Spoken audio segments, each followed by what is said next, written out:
Our top story this morning, amid growing tensions over the war in Gaza, President Biden and Israeli Prime Minister Benjamin Netanyahu are expected to speak by phone today. This will be their first direct communication since the Israeli airstrike that killed 7 World Central Kitchen workers.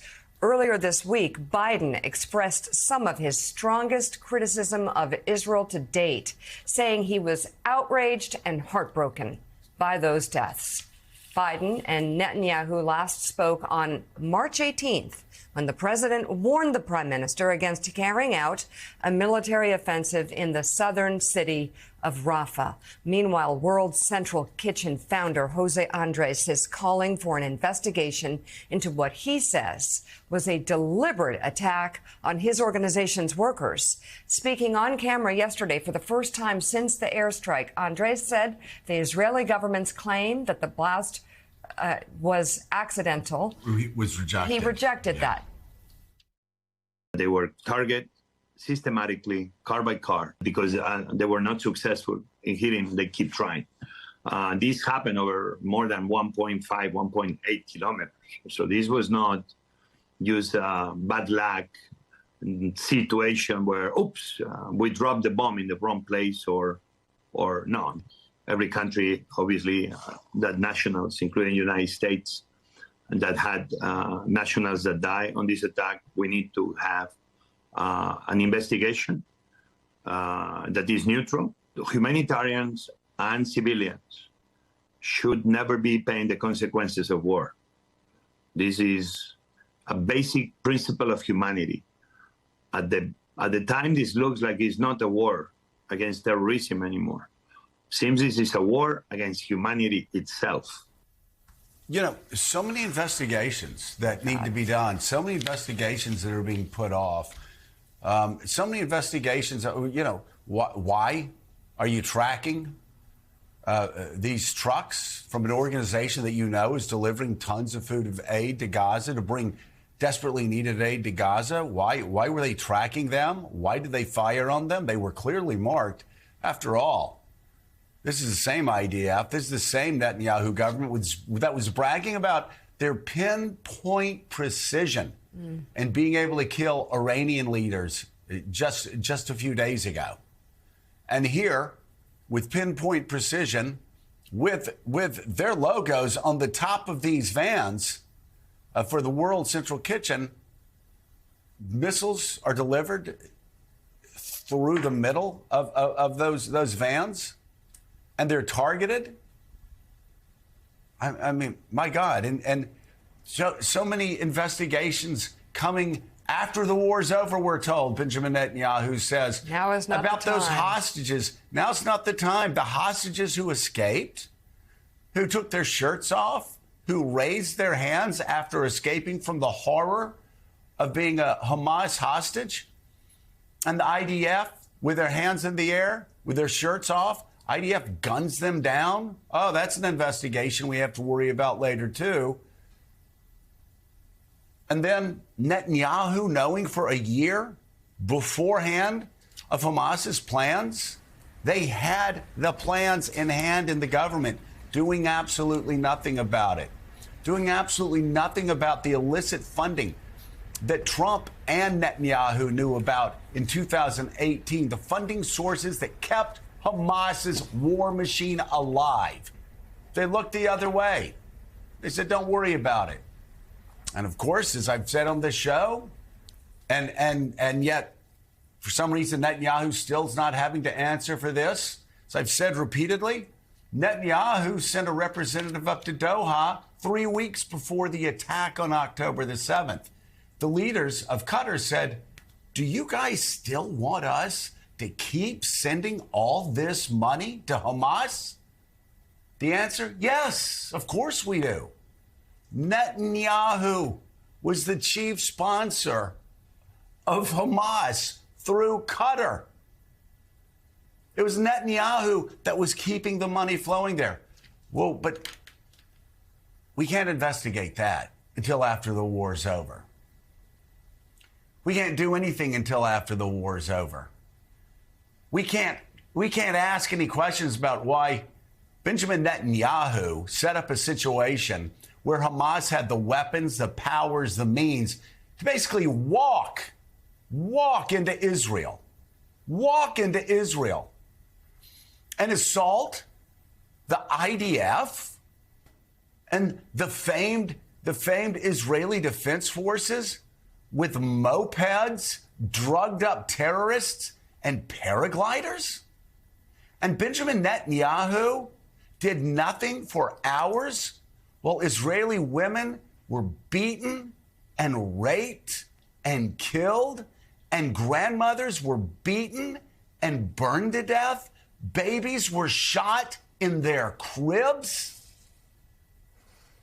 Parents had to watch these terrorists, I'd like to call them something else, these terrorists shoot their children in front of them. And children were forced to watch as these terrorists shot their parents in front of them. 1 hour goes by, Netanyahu's government does nothing. 2 hours, nothing. 3, 4, the rapes continue. 5 hours, 6 hours, nothing. 7 hours, not 8 hours, nothing. 10 hours. Some places 12, 13 hours, nothing is done. Well, what happened that day? How in the hell did Benjamin Netanyahu's government allow that to happen? Oh, you can't ask those questions. We're fighting a war. Why would you allow this man to continue running your country when he is responsible? I think they're asking that question. When he is responsible for Hamas being able to run loose in Israel and commit the worst atrocities against Jews since the Holocaust. We know the nature of Hamas. We know their stated goal has always been to kill Jews, to destroy Israel. Yet Netanyahu was funding them. Netanyahu had their war plans. Netanyahu did nothing. Netanyahu, he was asleep at the switch when this happened. I mean, Hamas, it's like scorpions. If you had a nanny put scorpions in your baby's crib, would you say, well, you know, it's a tough time right now. The baby's in the hospital. We better keep the same nanny until the baby... No! In this case, the man who is almost singularly responsible for letting Israel's guard down because he was too interested in fighting the rule of law in Israel. He was too interested in dividing one Israeli against the other. He was too busy tending to the needs of religious extremists, so much so that he kind of forgot to take care of the secular elements of the IDF and the Mossad and the intel services that had kept Israel safe since 1948. How long? How long? Let's bring in Admiral Stavridis. Admiral, I do not ask you to associate with a single word I said. I do though want to know how long. I believe, it is my belief, and if I am wrong, please push back.